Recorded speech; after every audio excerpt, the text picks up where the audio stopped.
presented by Soundlibra.com. Explore more titles via the link in the description or at Soundlibra.com.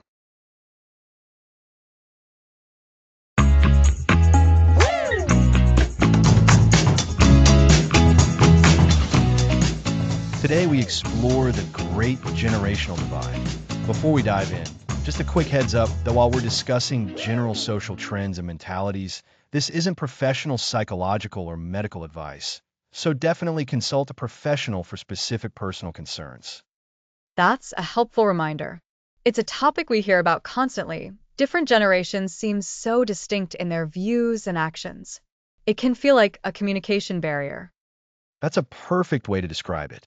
Phrases like kids these days or back in my day are common, and they often carry assumptions, some positive, some not. We often hear stereotypes. Boomers are technophobic, millennials are entitled, Gen Z are always on their phones. It's easy to fall into these oversimplifications. It is, but understanding these perceptions is actually the very first, crucial step to bridging any gap. It's about acknowledging the perceived differences before we try to close them. So, let's explore some of these common stereotypes. What comes to mind when you think about the baby boomer generation? There's often a perception of a strong work ethic, loyalty to companies, and perhaps a more traditional approach to technology. They grew up in a different media landscape, so the digital world may feel less intuitive. There's also a sense of having earned success through hard work. Exactly. And that's sometimes paired with a view that they might resist new ideas, especially in the workplace. But consider their experience and wisdom. They've navigated decades of change. That's an invaluable perspective. And then Generation X. They often seem like the quiet doers, the middle generation between boomers and millennials. They're known for independence and pragmatism. Yes, Gen X is often seen as self-sufficient and adaptable. They were the first to grow up with some technology, but before it became all-encompassing. They often value work-life balance and are seen as resourceful problem solvers. However, their independence can sometimes be perceived as being disengaged or less collaborative. Which isn't always true, just a perception. And then we move to the millennials. They're often described as tech-savvy, collaborative, and seeking purpose in their work. There's also the stereotype of being more reliant on feedback and perhaps a bit less resilient in the face of immediate challenges. That's a common one, the entitled stereotype. But what's often overlooked is that millennials came of age during significant economic shifts, like the 2008 recession. They've inherited a world where stable, long-term careers weren't as guaranteed. They've also prioritized experiences and purpose, wanting their work to have meaning beyond a paycheck. Their tech fluency has allowed them to connect and share information in ways never before possible. And that leads us to Generation Z, the youngest adult generation. They are digital natives. They've never known a world without the internet, smartphones, or social media. They're often seen as incredibly innovative, socially conscious, and entrepreneurial. That's right. They're also incredibly adept at multitasking and navigating complex digital landscapes. However, they can sometimes be perceived as impatient, easily distracted, or having shorter attention spans due to their constant digital immersion. And they're very vocal about social justice and a desire for authenticity. So, we've tossed around quite a few stereotypes. Why is it important for us to talk about these, Alex? Isn't it just judging people based on when they were born? That's a really important question, Lisa. It can feel that way, and we absolutely want to avoid making generalizations that hurt or pigeonhole individuals. However, acknowledging these common perceptions isn't about saying all boomers are like this, all Gen Z are like that. It's about recognizing that everyone is influenced by the time and the world they grew up in. Those formative experiences shape perspectives, values, and communication styles. So, it's less about defining individuals perfectly and more about understanding the broad strokes that might influence their outlook. Like growing up with landlines versus smartphones. That's a fundamental difference in how you learn to communicate. Precisely. Think of it like this. Imagine different generations are like people who learn to read using different technologies. One group learned with scrolls, another with books, another with e-readers. They can all read, but their natural instincts and preferences for how they consume information might differ. The scroll user might prefer a more linear, detailed approach, while the e-reader user might be used to immediate access to data. Neither is inherently better. They're just different experiences. That's a great analogy. So, when we're interacting with someone from a different generation, instead of thinking they're being stubborn or they're not taking this seriously, we can start to wonder what might be influencing their perspective based on their generational background. Exactly. It shifts our mindset from judgment to curiosity. This curiosity is the foundation of empathy. Empathy isn't about agreeing with someone. It's about understanding their point of view, even if it's different from your own. And understanding often comes from recognizing the context of their generation. And in our modern world, where we have such a wide range of ages working together, living together, and interacting daily, this understanding is becoming more and more vital. Think about families, workplaces, even community groups. Absolutely. The workplace, in particular, is a melting pot of generations. When we can understand the different drivers, communication preferences, and even the anxieties that each generation might bring, we can create environments where everyone feels valued and understood. This leads to better collaboration, increased productivity, and a more harmonious experience for everyone. So, this episode is really about setting the stage. It's not about providing all the answers yet, but about opening our minds to the idea that these generational differences exist, they're shaped by formative experiences, and that acknowledging them is the first vital step. That's a perfect summary. Lisa, we've explored some common stereotypes about baby boomers, Gen X, millennials, and Gen Z. We've discussed how these perceptions are often rooted in the distinct historical and technological contexts each generation experienced. And most importantly, we've highlighted that shifting from judgment to curiosity is the pathway to empathy. It's about building understanding, not just for the sake of it, but because it's the bedrock for effective communication and stronger relationships across age groups. In the next episode, we'll be decoding communication styles, starting with the power of our words. Looking forward to it. Thanks for listening.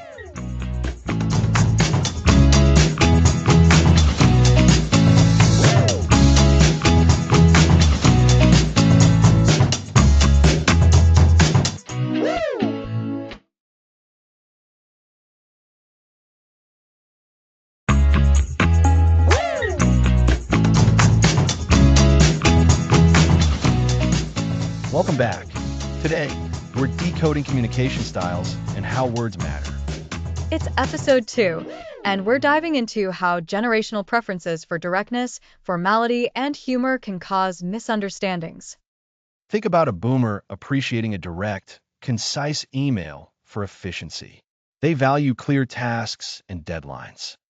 Whereas a Gen Z person might prefer informal messages, maybe with emojis, seeing it as more approachable. That boomer might view emojis as unprofessional. And conversely, a Gen Z person might find a formal, lengthy email impersonal and disengaging. It's about learned communication norms, not right or wrong. So, the same message with the same intent can be received very differently. What's the first step to bridge that gap? Awareness is key. We must recognize that our default communication style, learned from our peer group, isn't universal. It's a learned behavior. Like learning a foreign language. Without knowing the grammar or customs, mistakes happen even with good intentions. Perfect analogy. Within language, there's directness versus indirectness. Some generations, perhaps from more hierarchical backgrounds, favor direct communication. Get to the point, they might say, They value efficiency and clarity, wanting tasks, methods, and deadlines without preamble. precisely. Other generations, often from more collaborative environments, might lean towards indirectness. They provide context, soften requests, and allow for give and take. So, complete this report by Friday might sound demanding to one, but I was hoping we could get this report finalized by Friday if possible. What do you think? Might seem hesitant or vague. The direct communicator might see the indirect one as vague, while the indirect communicator might see the direct one as blunt. Neither intends offense, but words create impressions. This highlights the importance of active listening. It's about understanding the intent behind the words. Active listening is a superpower for cross-generational communication. It means focusing on both verbal and nonverbal cues to grasp their perspective. How do we practice active listening effectively? So many of us just wait to speak. A common pitfall. Active listening means paying full attention, minimizing distractions, and signaling engagement through eye contact. Phone down, mental focus on the speaker. Got it. Yes. Second, demonstrate your listening. Nodding, making sounds like uh-huh, and leaning in signal engagement. Those small cues show the speaker they're being heard. Indeed. Third, provide feedback by paraphrasing to confirm understanding. Say, so if I'm understanding correctly, you're saying that. Or, it sounds like your main concern is. That feedback loop is brilliant. It allows for clarification and shows genuine effort to grasp the message. It's a gentle course correction. Exactly. Fourth, defer judgment. Understand the message before evaluating it or offering your opinion. Resist interrupting. This is challenging, especially with immediate disagreement, but crucial for understanding those from different generational backgrounds. It truly is. Beyond words, formality varies. Some generations expect greetings, proper titles, and structured closings. Like Dear Mr. Smith and ending with sincerely? Precisely. Others find that overly formal, happy with hi Alex, or even a direct start. The intent is communication, but perceived respect differs. So, formal language might seem disrespectful to the informal communicator, while the informal approach might seem stiff to the formal communicator. It's a delicate dance. Humor is another area where generational nuances significantly impact reception. What's funny to one might be inappropriate or confusing to another. Humor is subjective and relies on shared cultural references that can differ across generations. What works for a younger group might fall flat or be misinterpreted. This episode highlights how our words, directness, formality, and humor carry generational imprints. Recognizing these variations is the first step. And practicing skills like focused attention, paraphrasing, and deferring judgment will be our tools for navigating these differences. In the next episode, we'll explore nonverbal communication and how much we convey without speaking. It will be fascinating to unpack body language, tone of voice, and other visual cues.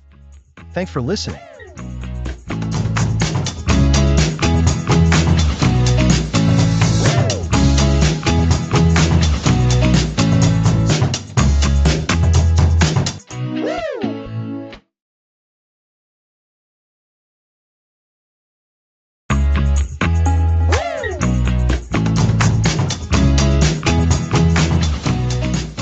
Welcome back.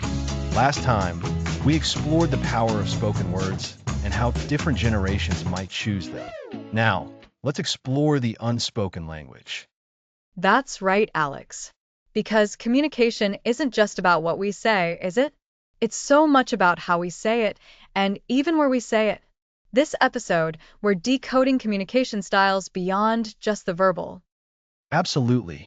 So, we've talked about the words themselves. Now, let's consider the other signals we send. Think about tone of voice. A simple phrase delivered with excitement can mean one thing, while the exact same words, said with a sigh, can mean something entirely different. It's like a secret code. And I think different generations have learned to read this code in slightly different ways. For example, when someone my age texts something, it might be very brief, with emojis. Older generations might prefer more complete sentences in their texts or emails. Exactly. And that brings us to communication platforms. For many younger generations, text messaging and instant messaging apps are primary. They value quick, concise exchanges. Older generations might still lean heavily on email, for more formal or detailed communications. And then there's the rise of video calls. This completely changes the game, right? You get to see facial expressions, body language, all those nonverbal cues we're talking about. Precisely. Video calls offer a richer communication experience. You can see if someone is nodding in agreement, if their brow is furrowed in confusion, or if they're genuinely smiling. This can prevent a lot of misunderstandings that might happen in a purely text-based conversation. It's fascinating how much information we absorb without even realizing it. A slight tilt of the head, a prolonged pause, these all communicate something. Think about the difference between a phone call, an email, and a face-to-face meeting. Each has its own strengths and potential pitfalls when it comes to understanding. Let's break that down. A phone call, for instance, allows for immediate back and forth and conveys tone of voice. However, you miss out on visual cues. Email, as we mentioned, is great for detailed information and can be carefully crafted, but it can also be perceived as cold or impersonal, and the intended tone can easily be misread. And imagine receiving an email with no clear opening or closing. It might come across as abrupt, whereas a younger person might see that as efficient. It's all about perception and what we're accustomed to. Absolutely. And then face-to-face, the ultimate communication experience, right? You have verbal cues, nonverbal cues, the shared environment. It's the richest form. But it's not always practical. That's where we turn to technology. So, how do we navigate these different preferred platforms and styles? It seems like the key is to be adaptable and aware. If you're communicating with someone who prefers email, try to structure your messages clearly and consider how your tone might come across in writing. That's a great point, Lisa. And it's about being mindful of the other person's communication preferences. If you know someone prefers text and you have something important to discuss, maybe start with a text asking if they're free for a quick call, rather than launching into a long, unannounced conversation. It's about meeting people where they are communication-wise. And what about the impact of technology on our patients? I sometimes feel like we expect instant replies, and if they don't come, we get anxious. That's a very real phenomenon. Younger generations, growing up with instant connectivity, might expect a response within minutes. Someone from an older generation might see no issue with responding within a few hours or even the next day, especially for less urgent matters. This difference in expectation can lead to friction. So, for example, if a grandchild texts their grandparent and the grandparent doesn't reply for a day, the grandchild might feel ignored or unimportant. But the grandparent might just be following their own rhythm of communication. Precisely. And the solution often lies in clear, upfront communication about expectations. Maybe a simple text like, "Hey grandma, can you call me when you get a chance?" No rush, just whenever you have a moment. That sets a gentle expectation without pressure. That's so helpful. It removes the guesswork. It sounds like understanding these nuances extends to everything from work emails to family group chats. It truly does.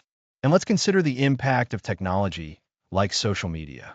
How we present ourselves online, the brevity of posts, the use of hashtags. These are a form of communication that different generations interpret differently.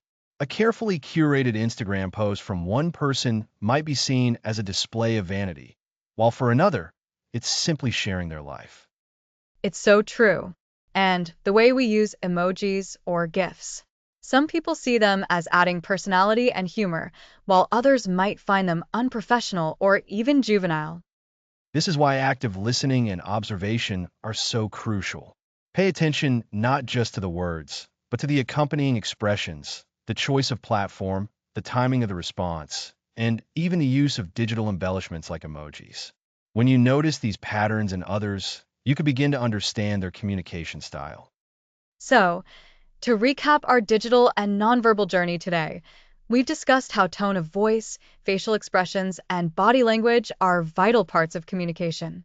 We've also explored how different generations prefer various platforms like text, email, and video calls, each with its own set of norms and expectations. And we touched on the impact of technology on our sense of immediacy. You've summarized it perfectly, Lisa. The key takeaway is to be mindful and adaptable. Seek to understand the other person's communication style and preferences, and don't be afraid to clarify if you feel a misunderstanding is occurring. It's about bridging those digital and nonverbal gaps. So, we've moved from the words themselves to the unspoken language and the digital spaces where we connect. It's about building a richer, more nuanced understanding. Exactly. And this understanding is what allows us to build those stronger connections we're aiming for. Next episode, we'll be putting this understanding into practice by focusing on the power of empathy. We'll be exploring how to truly walk in someone else's shoes. Looking forward to it. Thanks for listening.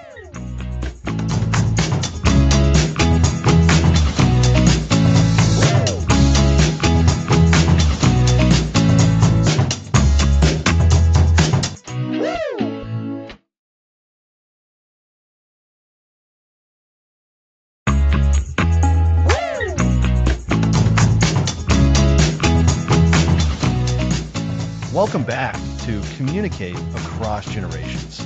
Today, we tackle empathy. Empathy. It's more than just feeling sorry for someone. It's about truly trying to understand their perspective. Exactly. And it's crucial when bridging generational gaps. Communication breakdowns often stem from a lack of empathy.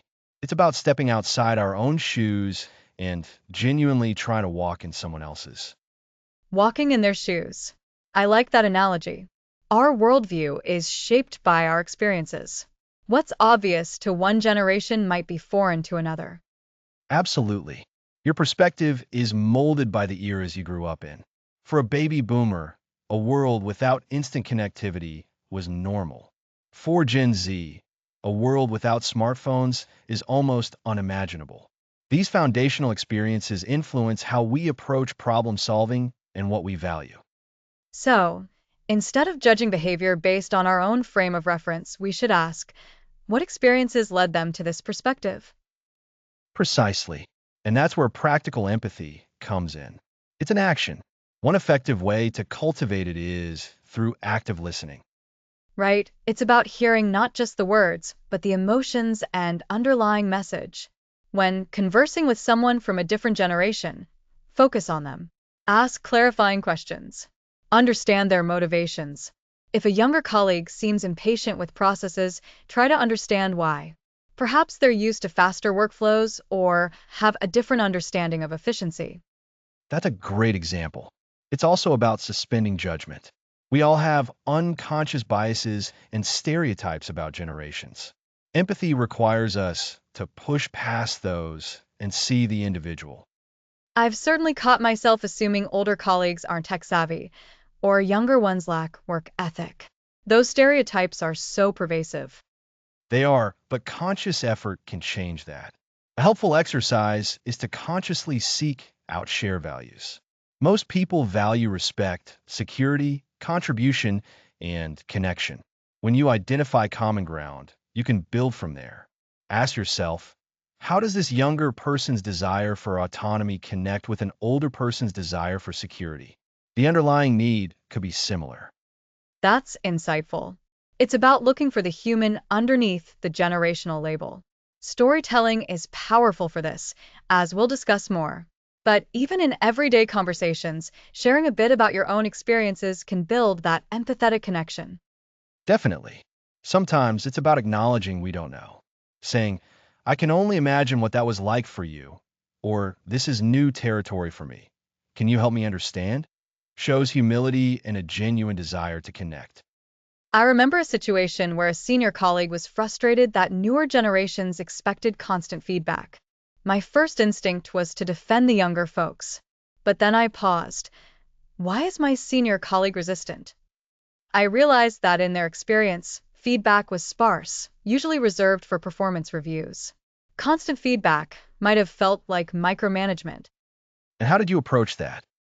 I said something like, I understand that the way feedback was given in the past was very different. Could you tell me more about what that was like and what made it effective for you then? Because from our perspective now, we're used to more frequent check-ins. It turned into a conversation, not an argument. We learned about each other's communication norms and expectations.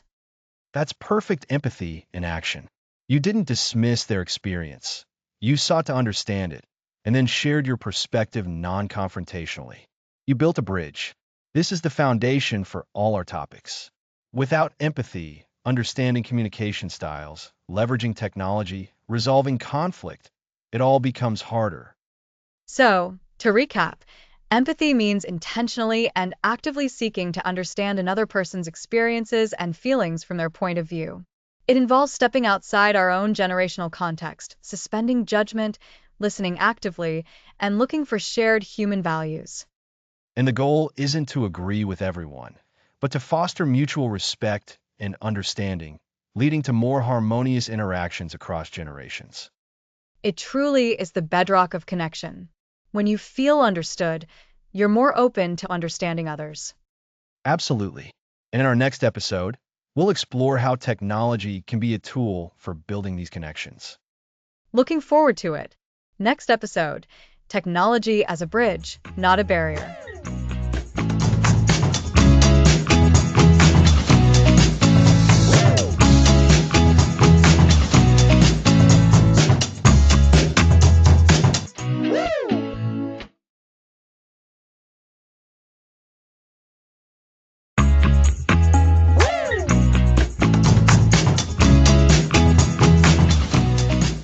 Welcome back. Today, technology as a bridge, not a barrier. That's such a crucial topic, Alex. It's easy to see how different generations interact with technology so differently, and sometimes that leads to frustration. Exactly. For some generations, technology is something they've had to adapt to later in life, while for others, it's been a constant companion from childhood. This shapes how they use it, their expectations, and their comfort levels. So, how do we ensure technology bridges these gaps instead of widening them? Where do we start?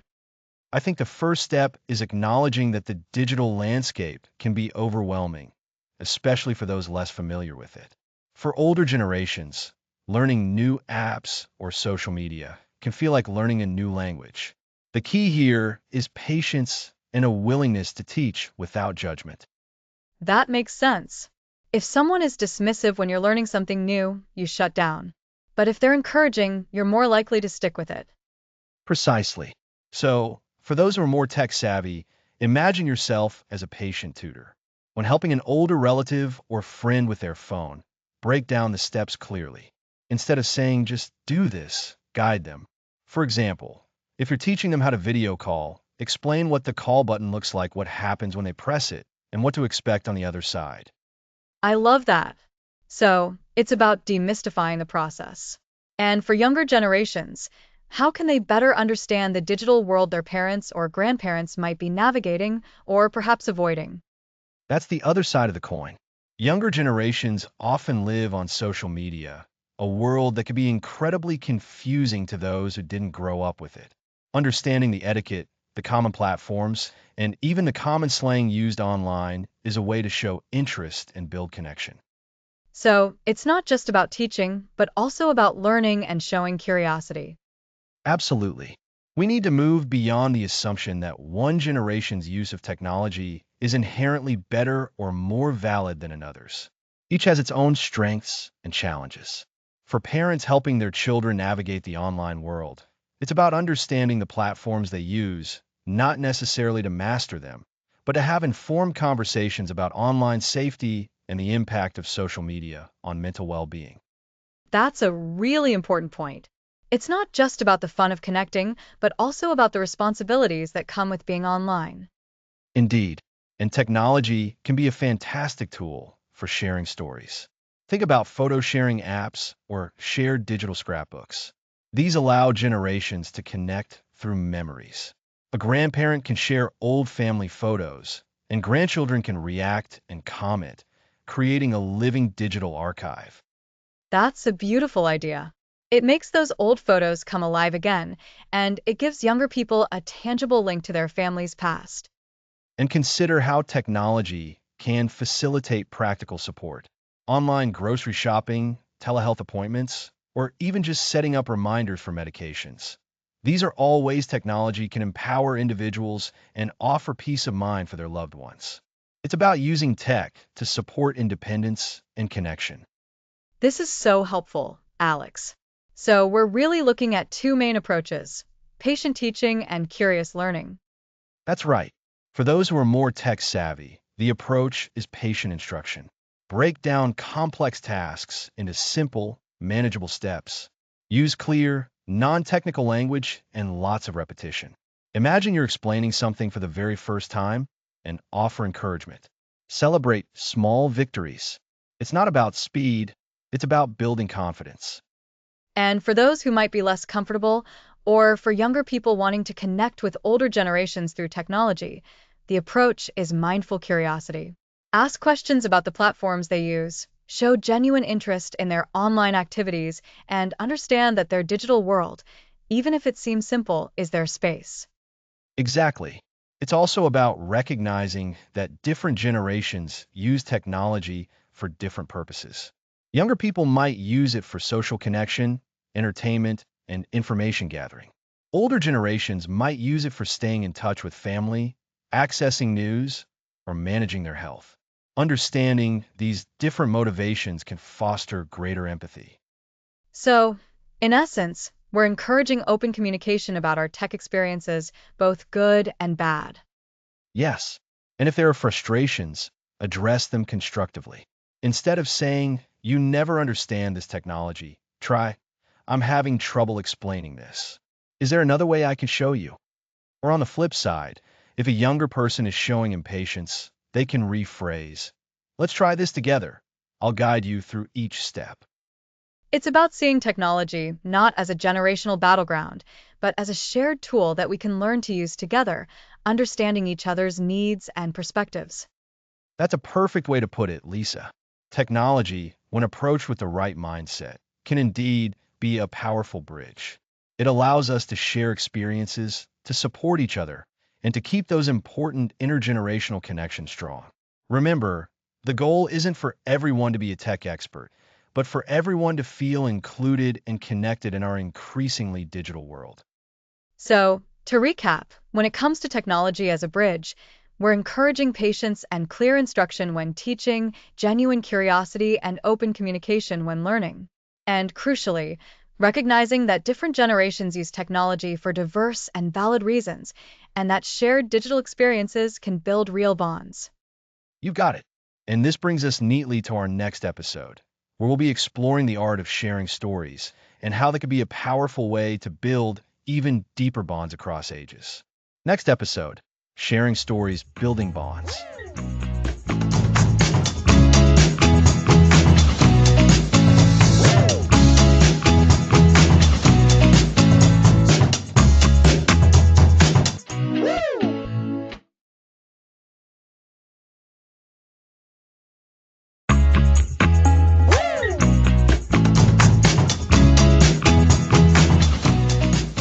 Welcome back.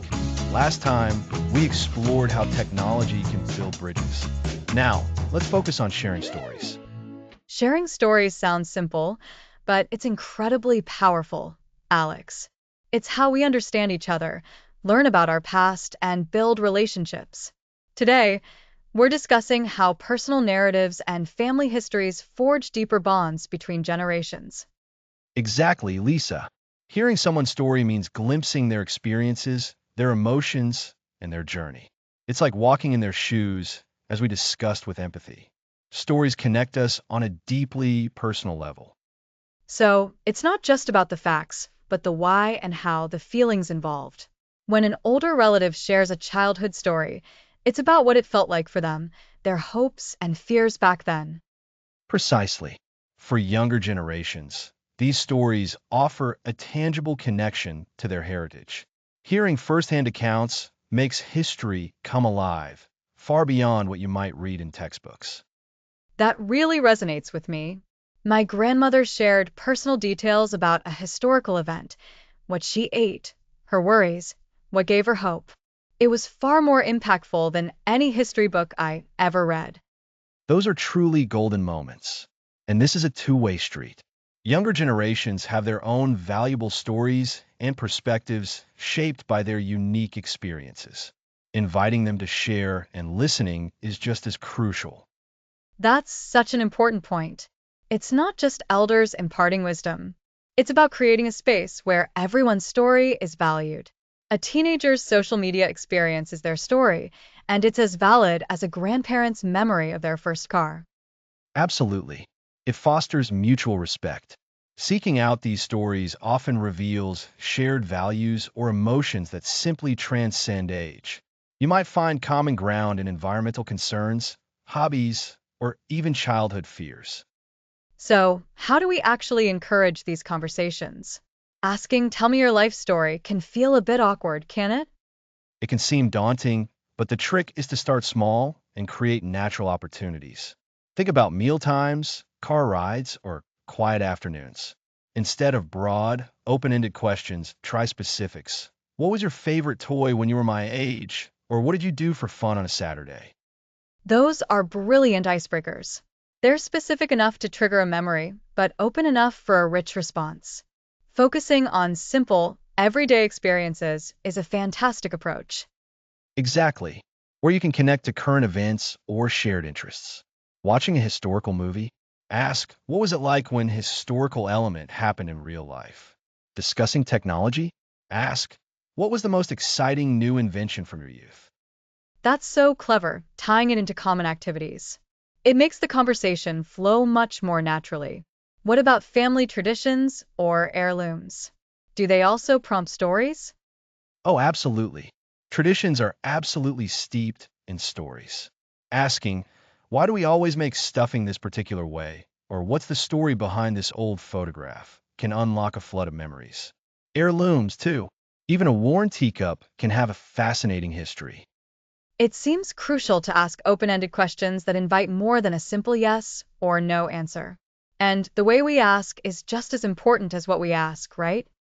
You've hit on a key element there, genuine curiosity and active listening. When someone is sharing their story, try to put away distractions, make eye contact, and show your engagement. Nod, ask follow-up questions. Avoid interrupting or immediately sharing your own story. So, it's about creating a safe, receptive environment for storytelling. You're making the storyteller feel truly seen and heard. The act of listening itself builds connection. Precisely. This is where we build shared identity. Understanding where each other comes from helps us understand each other on a deeper level. It provides context for habits, beliefs, or even fears. It's like weaving a tapestry. Each story is a thread, and bringing them together shows the whole picture of your family or intergenerational group. It helps younger people understand their legacy and can give older people a sense of enduring meaning. That's a beautiful way to put it, Lisa. These connections extend far beyond families.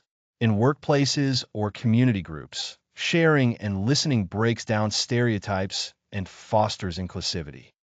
So, to quickly recap, sharing stories is a powerful tool for building generational bridges. It allows for deep emotional connection, helps us understand experiences, and appreciate our shared humanity. Crucially, it involves asking curious questions, active listening, and creating a safe space for sharing. And it's about recognizing that everyone has a story worth telling and hearing. These narratives help us understand our past, enrich our present, and inform our future. They are, in essence, the building blocks of meaningful connection. Fantastic. So, for episode 6, the key takeaway: don't underestimate the power of a good story. Make time to share and, perhaps even more importantly, to listen. Next time, we'll navigate family dynamics, the core unit where many intergenerational connections begin. We'll explore managing those unique relationships.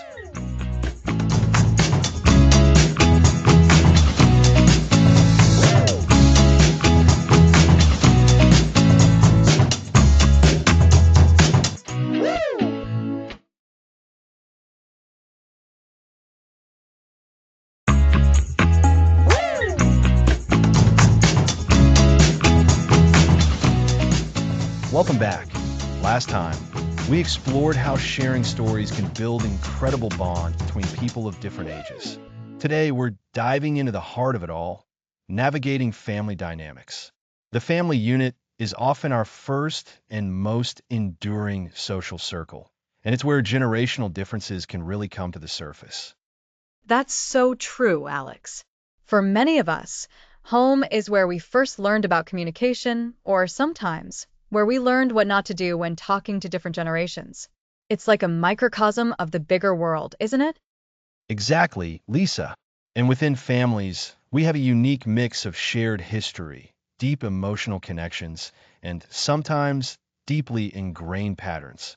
These patterns, especially when spanning multiple generations, like grandparents, parents, and children living together or in close contact, can create both incredible strengths and significant challenges. So, what are some of those common challenges we might see when different generations interact within a family? Well, one of the most frequent areas of friction, as we've touched upon before, is communication styles. A grandparent might be used to more formal communication, while a younger generation might favor quicker, more informal methods. This can lead to misunderstandings. For instance, a grandparent might feel ignored if a younger family member is constantly on their phone, not making eye contact during a conversation. Oh, I can definitely picture that. The younger person might not see it as disrespectful, but rather just a normal part of how they connect, while the older person interprets it as a lack of engagement. It's all about different unspoken rules. Precisely. And it's not just about technology. Different generations have different life experiences that shape their worldview, their values, and their expectations. A parent who grew up with scarcity might have different financial priorities than a child who grew up in a more affluent, consumer-driven society. This can lead to clashes over things like spending habits or career choices. That makes a lot of sense.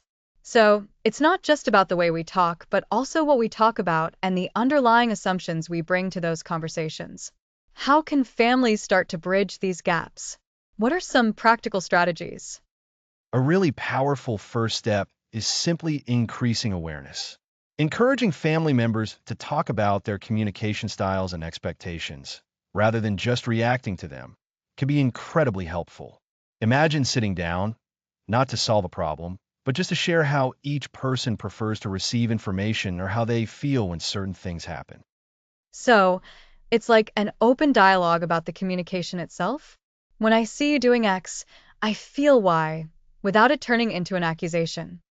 Exactly. And this leads directly into the power of empathy, which we discussed a few episodes back.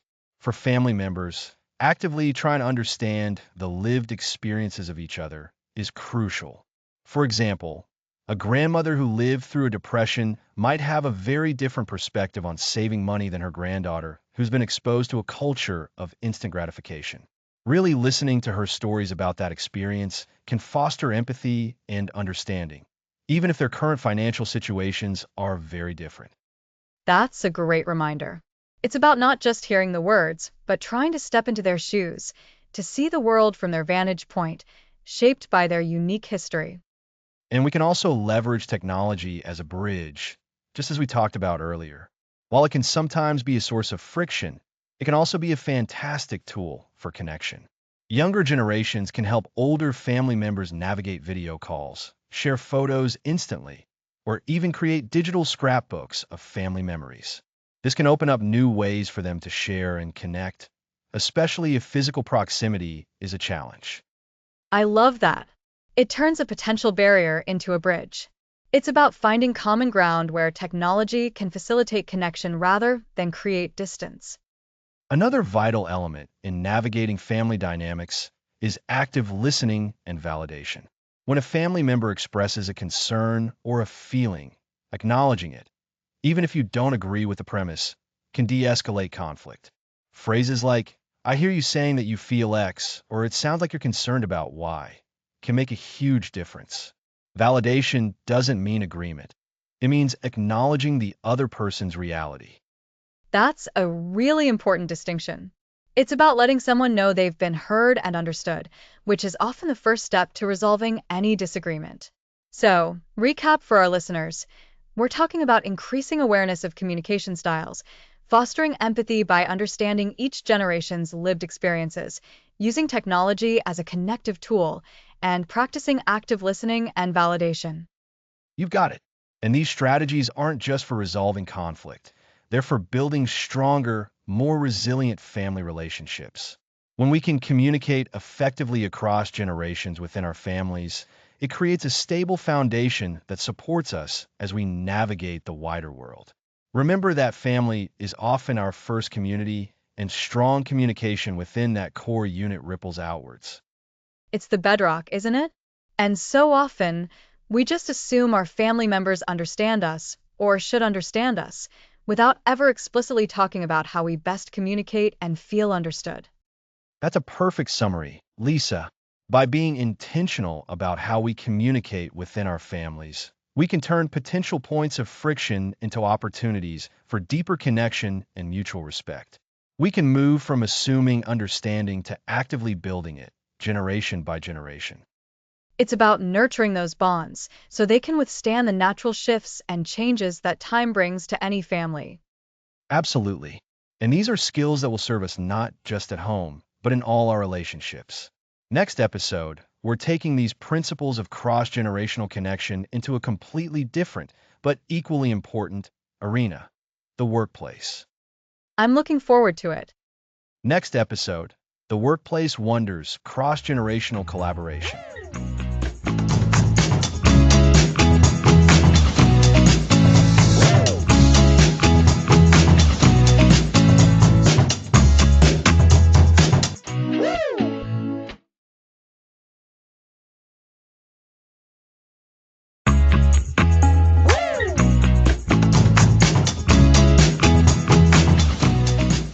Welcome back.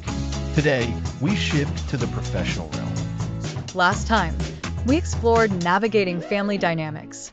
Now we're tackling the workplace. We're diving into episode 8, the workplace wonders, cross-generational collaboration. In many companies, you have multiple generations working side by side, each bringing unique experiences and values. It's like a rich tapestry, but sometimes we only see our own thread. So, Alex, how do these generational differences play out professionally? Let's start with work ethic and expectations.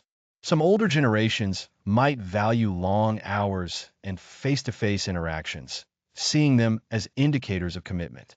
They might also prefer a clear hierarchy. And younger generations might prioritize work-life balance and flexibility, embracing remote work and asynchronous communication like instant messaging. Precisely. These different approaches are simply different lenses. The key is recognizing these variations and bridging them by understanding the why behind them. So, we shouldn't assume someone is lazy for valuing work-life balance or old-fashioned for preferring in-person meetings. We need to dig deeper. Absolutely. This starts with open communication and genuine curiosity. Imagine a project team with members from different generations. Older members can bring a wealth of experience and historical context, guiding the team through potential pitfalls. And younger members can bring fresh ideas, a knack for new technologies, and different problem-solving approaches that spark innovation. Exactly. When these strengths are recognized and valued, everyone contributes meaningfully. This leads us to workplace communication. Remember episode 2? That's super relevant. Some generations might prefer email, others a quick chat. Misunderstandings can arise if we're not mindful of these preferences. A perfect analogy is a toolbox. Each generation has tools they're comfortable using. You wouldn't try to hammer in a screw, would you? Never. You'd strip the screw. So, in the workplace, it's about understanding which communication method is best suited for the job and the people involved. Right?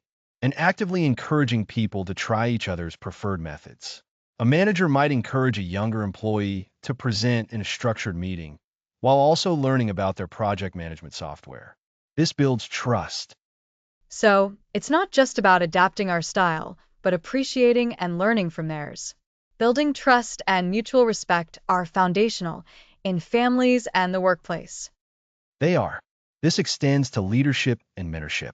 Often, informal mentorships form across generations. A senior employee might mentor a junior on industry wisdom, while the junior mentors the senior on new digital tools. It's a two-way street of learning, dismantling the idea that learning only flows from older to younger. Precisely. This cross-pollination of skills is valuable for any organization. It also helps break down stereotypes. When we work closely with people from different age groups, we see individuals, not labels. That's so important. Spending time together and collaborating helps us understand each other on a human level. A practical tip is to create opportunities for intergenerational interaction, like cross-departmental projects or learning workshops.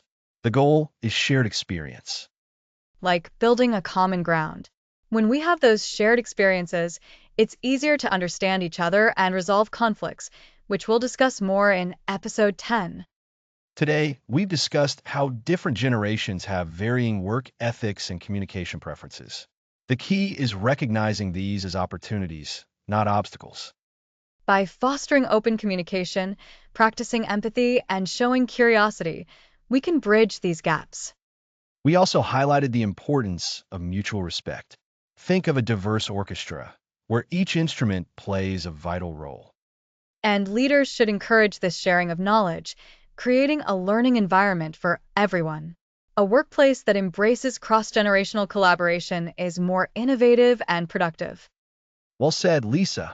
It's about creating an inclusive environment where everyone feels valued. This makes a company stronger. It really does. And it's a reminder that when we communicate effectively across age groups, we're building a more connected and understanding society. Absolutely. Bridging generational differences in the workplace isn't just a nice to have. It's a strategic advantage. It truly is. Next episode, we'll dive into the wonderful world of mentorship, exploring how giving and receiving wisdom can happen across any age.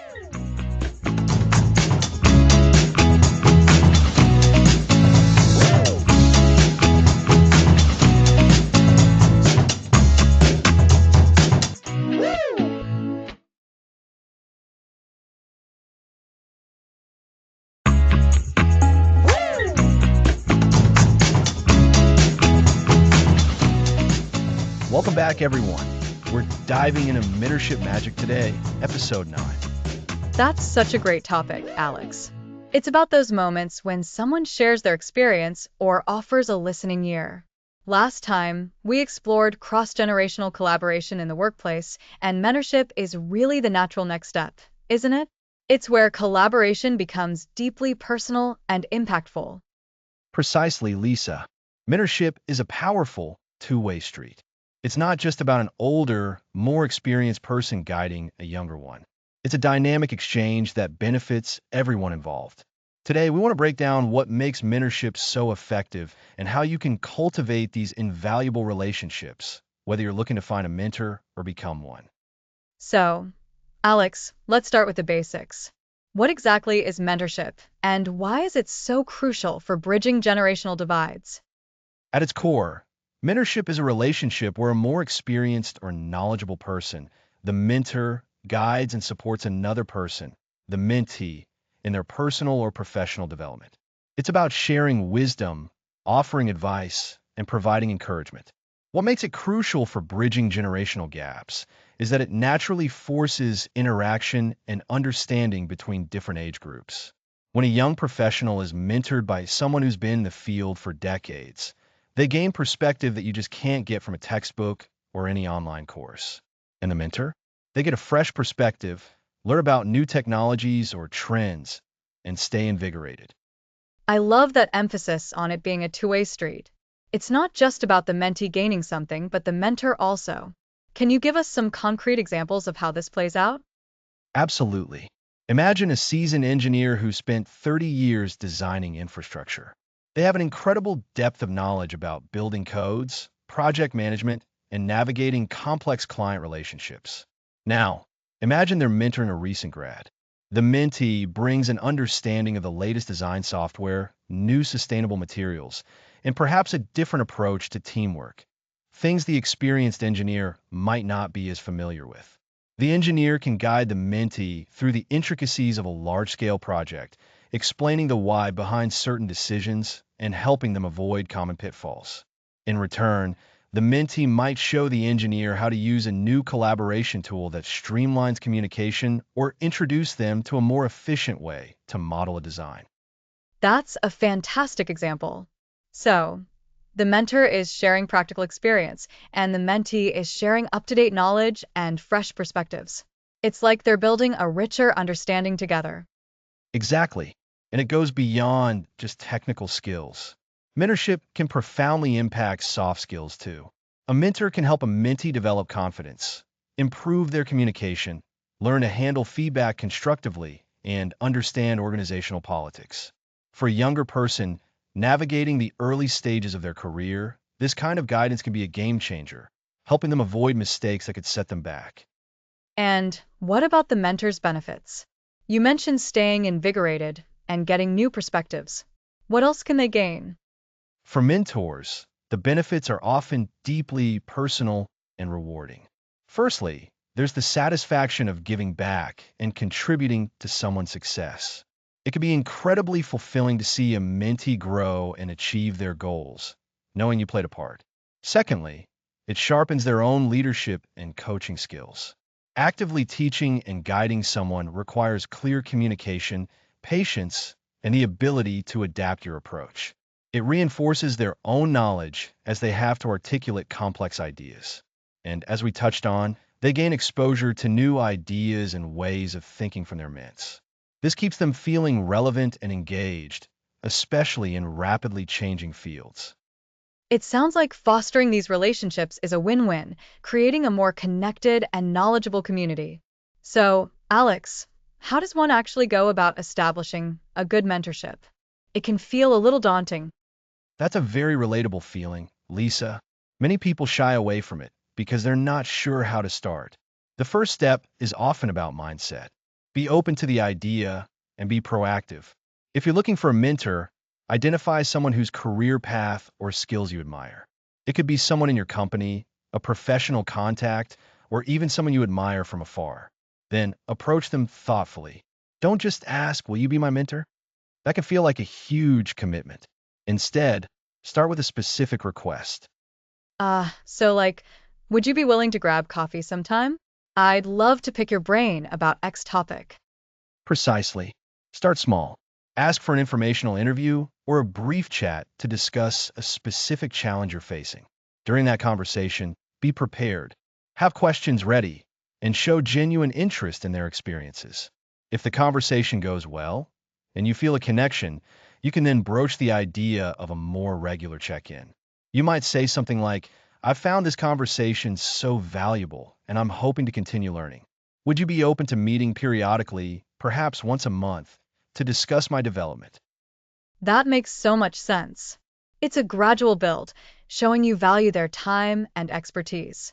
And for those looking to become mentors, how do they signal that they're open to it? It's about making yourself approachable and visible. In a professional setting, that can mean being willing to share your knowledge in team meetings, offering help to junior colleagues, or participating in company mentoring programs. Outside of work, it could involve speaking at industry events or engaging in online professional communities. It's also about demonstrating a willingness to listen and empathize. Often, someone looking for a mentor will be drawn to individuals who seem open, supportive, and wise. So be that person. And when someone does approach you, be gracious and honest. If you have the capacity, commit to it. If you don't, it's better to politely decline than to take on a commitment you can't fulfill. That's very practical advice. So, once the relationship is established, how do you nurture it to ensure it's effective and sustainable? Nurturing a mentorship comes down to clear communication, mutual respect, and active participation from both sides. For the mentee, it's crucial to drive the relationship. Come prepared to every meeting with an agenda or specific topics you want to discuss. Be open to feedback, even if it's critical, and follow through on the advice you receive. Show your mentor that their time is valued by making progress and demonstrating growth. For the mentor, it's about being present, offering seasoned advice, sharing relevant experiences, and helping the mentee see possibilities they might not have considered. It's also important to set clear boundaries and expectations up front. How often will you meet? What's the best way to communicate between meetings? It sounds like treating it like any other important relationship, with communication and commitment. It's not a passive process. Absolutely not. And we should also mention that mentorship doesn't always follow a perfect linear path. Sometimes a relationship might evolve, or the needs of the mentee might change. It's okay for these relationships to adapt. Sometimes a formal mentorship might transition into a more informal friendship, or a mentee might even go on to mentor others, creating a ripple effect. That ripple effect is powerful. It's about passing on that torch of knowledge and support. We've talked a lot about the benefits for individuals. Are there broader organizational or societal benefits to widespread mentorship? Oh, absolutely. For organizations, strong mentorship programs can lead to increased employee retention, higher engagement, better knowledge transfer, and a more diverse and inclusive leadership pipeline. When employees feel supported and invested in, they're more likely to stay with the company. And on a societal level, mentorship can help close opportunity gaps by providing guidance and support to individuals who might not have access to it otherwise. It fosters a culture of learning and continuous improvement across all age groups. It truly builds stronger, more connected communities. This has been incredibly insightful, Alex. We've covered what mentorship is, why it's vital for intergenerational connection, the benefits for both mentors and ments, and practical steps for establishing and nurturing these relationships. It really is about that deliberate act of sharing wisdom and growing together. Indeed, Lisa, it's about recognizing that everyone has something valuable to teach and something valuable to learn, regardless of their age. Mentorship magic is about opening ourselves up to that exchange and building bridges of understanding and support. Next episode: conflict resolution, finding common ground peacefully.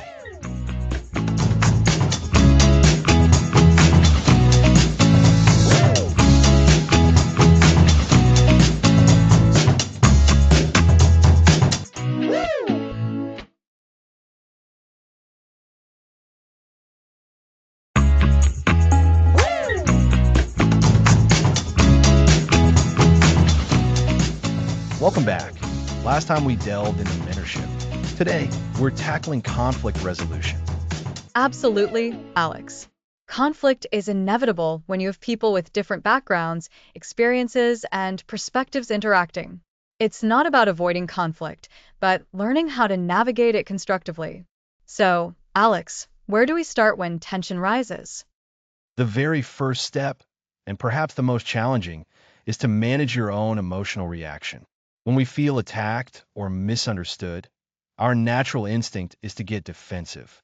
We might raise our voices, interrupt, or shut down. But before you can even think about resolving anything, you need to create a space for calm. So, taking a breath, so to speak? Precisely. It's about pausing instead of reacting. Think of it like this. Imagine you're holding a hot potato.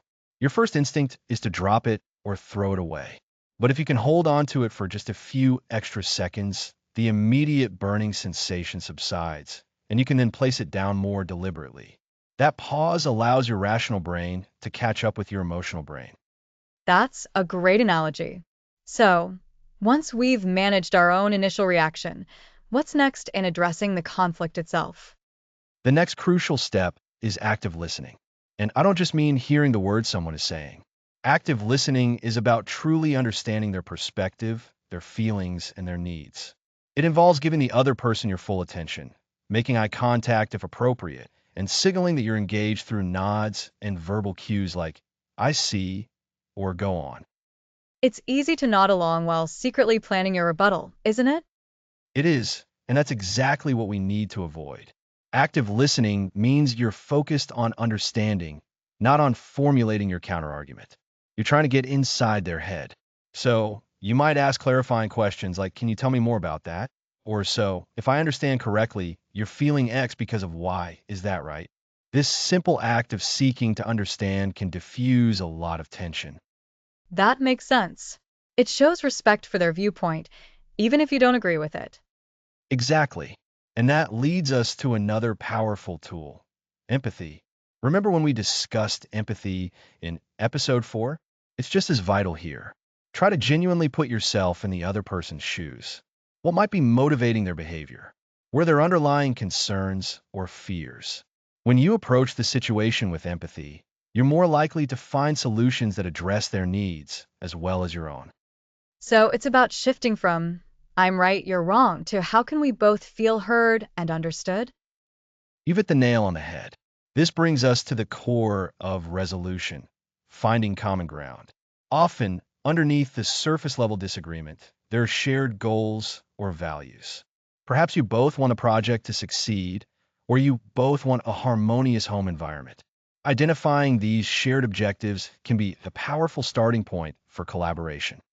And how do we begin to identify that common ground when emotions are running high and we might feel miles apart? By focusing on needs, not just positions. A common mistake in conflict is to get stuck on what each person wants, their stated position. But if you dig a little deeper, you can uncover the underlying needs that are driving those demands. For example, someone might demand a specific tool for a task, but their underlying need might be for efficiency or to feel competent. If you can address that need in a different way, you might find a solution that works for everyone. So, instead of arguing about which tool, we explore why that tool is important to them. Precisely. And when you start exploring needs, you often find that multiple ways exist to satisfy them. This opens up a world of possibilities beyond a simple win-lose scenario. It's about creative problem solving together. And this is where communication styles we discussed earlier come into play. Are you communicating assertively or aggressively or passively? Assertiveness is key here, expressing your own needs and feelings clearly and respectfully, without infringing on the rights of others. That makes sense. And to foster that assertive communication, we need to be clear about what we're feeling and what we need. Is it helpful to use I statements? Absolutely. Using I statements is a cornerstone of assertive communication. Instead of saying, "You always interrupt me," which is accusatory and likely to provoke defensiveness, you say, "I feel frustrated when I'm interrupted because I lose my train of thought." See the difference? The first focuses blame. The second focuses on the speaker's experience and the impact of the behavior. That's so much less confrontational. It brings the focus back to the impact on you rather than attacking the other person. Exactly. And it invites understanding rather than defensiveness. Now, throughout this process, it's important to set boundaries. Sometimes a conversation can become unhealthy or unproductive. Knowing when to take a break and revisit the discussion later is a sign of maturity and a commitment to a positive outcome. You don't have to resolve everything in one go. So, to recap for our listeners, the key elements of peaceful conflict resolution are first, managing our own immediate emotional reaction by taking a pause. Then, practicing active listening to truly understand the other person's perspective. Next, tapping into empathy to see things from their viewpoint. We then aim to identify common ground by focusing on underlying needs rather than just stated positions. And finally, communicating assertively using I statements and knowing when to take a break if needed. That's a fantastic summary, Lisa. These steps are not about suppressing conflict or pretending it doesn't exist.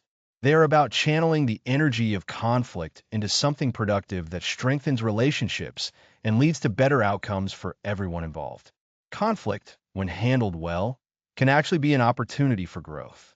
It can lead to deeper understanding and more innovative solutions. It's about transforming potential damage into potential repair and even improvement.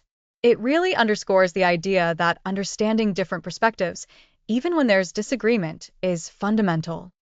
Indeed, as we wrap up our discussion on conflict resolution, I hope listeners feel more equipped to handle disagreements constructively. Remember, the goal is not to win an argument, but to find a solution that respects everyone involved. It's about building and maintaining those crucial bridges across generational divides, and indeed, across all divides. Well said, Alex. And it brings us to a very important point as we near the end of our series. We'll be looking at building bridges beyond the obvious, exploring the subtler ways we connect and reinforce those intergenerational bonds. Next episode, building bridges beyond the obvious.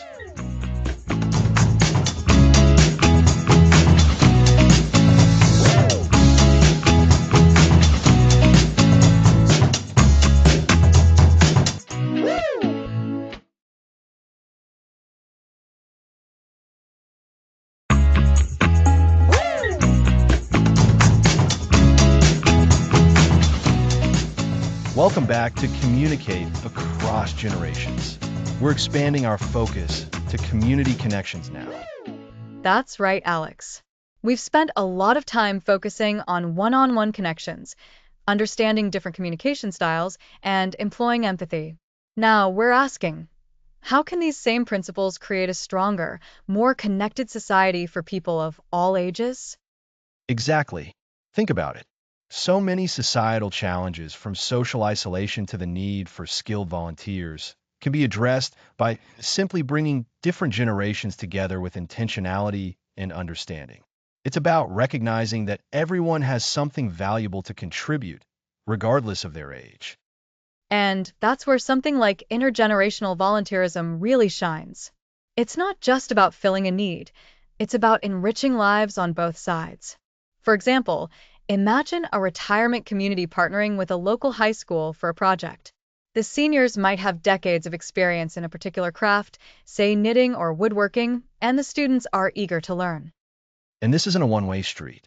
The students, in turn, can offer their digital skills, helping the seniors connect with family online or learn new technologies. It's a beautiful exchange, and it breaks down those stereotypes that sometimes prevent us from seeing each other's potential. We often talk about empathy as walking in someone else's shoes. In a community project, you're literally working side by side, building something together. That's such a great way to put it, Alex. You're not just imagining their world, you're actively participating in it and contributing to a shared outcome. This builds a tangible connection, a shared accomplishment. It transcends typical social boundaries. Think about the feelings involved. For older adults, there's the satisfaction of passing on knowledge and feeling valued. For younger people, there's the fulfillment of learning a new skill and gaining perspective from someone with a different life journey. And this goes beyond simple skill sharing. It fosters a sense of belonging. When different generations collaborate on community projects, whether it's revitalizing a local park, organizing a food drive, or even creating a community garden, they're building relationships. They're forming a shared sense of purpose. This is powerful stuff.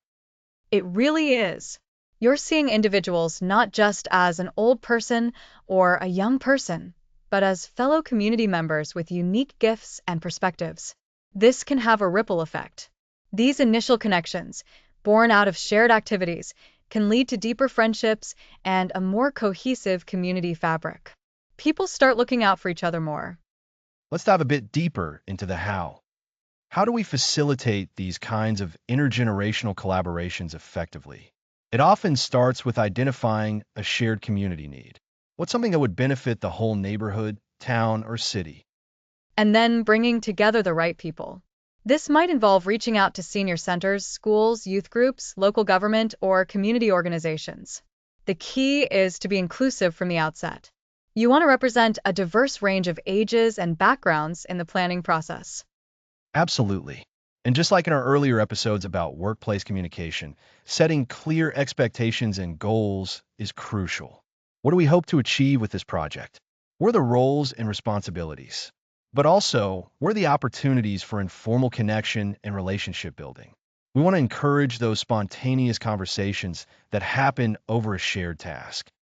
It's about creating a space, both physically and emotionally, where people feel comfortable interacting and sharing.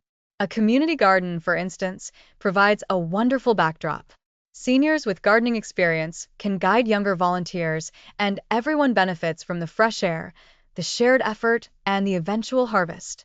It's a natural way to build camaraderie. And think about the stories that emerge. We've talked extensively about the power of storytelling. In these intergenerational community endeavors, stories are naturally shared. An older participant might share historical anecdotes about the area while planting a tree, and a younger one might share their dreams for the future of the community. These narratives weave together the past, present, and future. That really highlights how these projects are more than just tasks, they're opportunities for mutual learning and understanding. It's about recognizing the wealth of knowledge and experience that resides across all age groups and finding ways to tap into it for the collective good. We're not just solving a problem, we're building social capital. Social capital. That's a great term, Lisa. It's the networks of relationships among people who live and work in a particular society, enabling that society to function effectively. Intergenerational projects are direct investments in social capital. They strengthen those networks and make our communities more resilient and vibrant. So, bringing it all together, Alex, we've discussed how the empathy, communication strategies, and respect for diverse perspectives we've learned about for intergenerational connections can be applied to broader community initiatives. We've highlighted intergenerational volunteerism and community projects like revitalizing parks or creating community gardens as powerful examples. And we've touched upon the importance of identifying shared community needs, inclusive planning, setting clear goals, and fostering environments for natural connection and storytelling. The ultimate outcome is the building of strong social capital, making our communities more cohesive and resilient. It's about creating a sense of shared purpose and belonging that benefits everyone. It really feels like applying everything we've learned in this series on a larger scale. It's about actively creating these bridges, not just passively hoping they appear. The impact is immense, not just for the community itself, but for the individuals involved, fostering a deeper appreciation and connection across the age spectrum. It's about moving from understanding different generations to actively collaborating with them for a better future, all of us together. And that brings us to the penultimate episode of our series. We've journeyed through so much from decoding communication to navigating conflicts, and now we're looking at the broader impact. It's exciting to see how these principles can shape our communities, which means our next episode, the final one, will be all about sustaining these connections and looking forward to a future where intergenerational collaboration is the norm. Exactly. So, join us next time for our final episode, where we'll explore how to keep these bridges strong and build an even more connected future. Thanks for listening.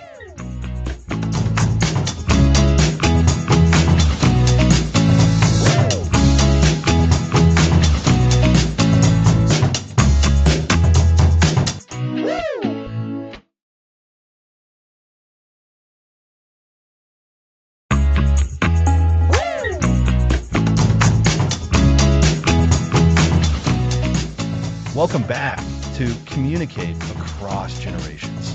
We've reached our final episode. It's been an incredible journey exploring how to bridge age gaps with empathy and understanding. We've covered so much, from communication styles and empathy to technology, family dynamics, and mentorship. And in this final episode, we're focusing on the future is together, sustaining connection. Our goal is to leave you with a clear sense of how to keep these vital connections alive. Let's dive right into the core takeaways. What are the most crucial lessons from our series, Alex?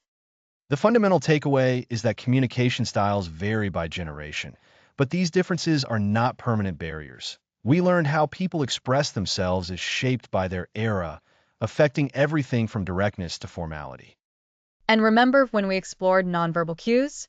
It reinforced that understanding how someone communicates is as vital as understanding what they're saying. Asterisk, asterisk. Precisely. That understanding naturally leads to empathy. Empathy is the key to connection. It's the active effort to see things from another person's viewpoint. Without empathy, communication struggles to land. Empathy is about acknowledging and validating experiences, not necessarily agreeing. It's a skill we can all practice. Indeed. Then came technology. We saw that technology, when used with intention, acts as a powerful bridge, not a barrier. Video calls and shared online interests connect people across distances and ages.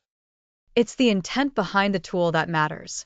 And we discovered the power of sharing personal stories to build genuine bonds. Hearing someone's journey creates a human connection. Stories humanize us. We focused on navigating family dynamics, highlighting that the family is our first training ground for intergenerational interaction. Healthy family communication builds a strong foundation. That foundation extends to the workplace. We showed how cross-generational collaboration benefits everyone. Different perspectives drive innovation, and respecting diverse skills is key. And that collaboration often leads to mentorship. Mentorship allows wisdom to be both given and received, creating valuable learning loops. It's a two-way street. I loved how we addressed conflict resolution, finding common ground peacefully. Approaching disagreements with a desire to understand is crucial. Peaceful approaches require active listening and compromise. We explored building bridges beyond the obvious, finding shared interests in unexpected places. Simple shared hobbies can spark deeper connections. So, to recap, understand communication differences, practice empathy, leverage technology, share stories, foster open dynamics, embrace mentorship, resolve conflicts peacefully, and seek common ground. These are the pillars of intergenerational connection. Excellent summary, Lisa. Now, how do we ensure these connections continue into the future? These principles require ongoing commitment. The first step is continued intentional effort. Building strong connections isn't a one-time event. It requires ongoing practice of understanding and empathy. We must actively seek intergenerational interactions. Don't wait for them to happen. Create them. Join diverse community groups or volunteer for inclusive causes. And critically, suspend judgment. We all have unconscious biases. When interacting, see individuals first, not just members of a generation. Suspending judgment allows us to be truly open to unique perspectives. We also need patience. Meaningful connections take time to develop, respecting different life experiences and paces. For those in leadership roles, creating inclusive environments is paramount. Design spaces and activities where all ages feel welcomed, valued, and heard. And for everyone, active listening and asking clarifying questions are essential. Instead of dismissing differences, ask to understand. Could you tell me more? Opens doors. Showing genuine interest fosters connection. And remember to continue sharing your own experiences. Vulnerability builds trust and helps others connect with you. Vulnerability is key to strong relationships. In the digital space, maintaining the technology bridge requires ongoing effort. Share articles, help with new apps, and understand evolving online habits. So, Alex, what is your vision for a future where intergenerational connections are the norm? My vision is a future where age is valued for its diverse wisdom and strength, not seen as a dividing line. Intergenerational teams will be standard, families will naturally share knowledge, and communities will be vibrant mosaics of experience. Empathy and curiosity will be our primary modes of interaction. That's a beautiful and inspiring vision, Alex. It's a future we all have the power to build, starting with the principles we've discussed. All the tools and insights from our series are the building blocks for that future. Exactly. As we conclude this series, thank you for joining us. We hope Communicate Across Generations has equipped you with the strategies to build stronger connections throughout your life. Remember, the future is something we build together, one conversation, one act of empathy, one shared story at a time. Thanks for listening to this series.